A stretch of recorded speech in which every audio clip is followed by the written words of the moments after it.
and welcome to Phoenix East Aviation. Today we're going to talk about how to become an airline pilot. Since we have a broad audience, we will be addressing this for U.S. and international students. What training do you need? Where are you going to go to school? This video will help guide you on what to look for. Considering the large investment you are making in your education, you need to know the level of accountability needed for you to receive a proper education. We highly recommend that you attend an FAA-approved flight school that is nationally accredited. The combination of being accredited and being a FAA Part 141 flight school offers you more protection and accountability for your investment. Your training will generally take between a year and a year and a half, depending on the employment requirements of your country. The airlines require that you have at least a commercial license. Some countries require the airline transport pilot's license. In aviation, there are 3 licenses, which are also called certificates. 1. Private pilot's license. The first step towards becoming a pilot is obtaining a private pilot certificate, which involves learning basic flight maneuvers.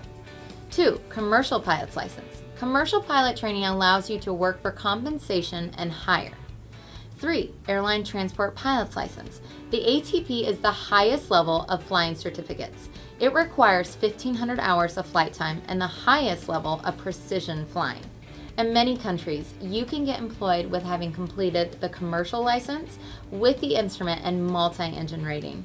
In some countries, including the United States, Europe, Africa, and Asia, that is not sufficient enough for employment.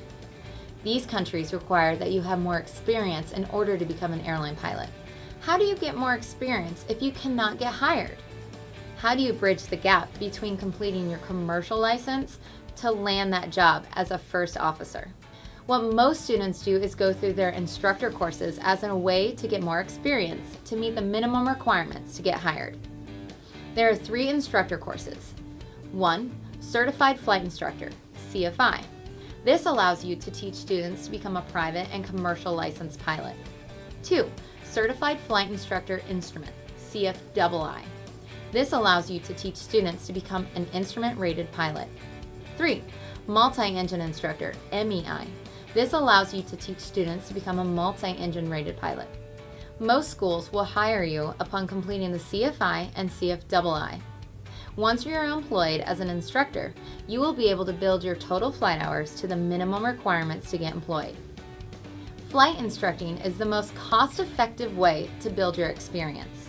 Depending on where you are from, some airlines will hire you with as little as 500 to 1,000 hours. In the United States, the airline requires 1,500 flight hours to be employed.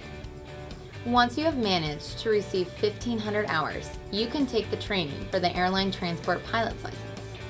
As you can see, what you decide to do and where you go to school is very important. We hope that this presentation helped guide you on your journey to becoming an airline pilot.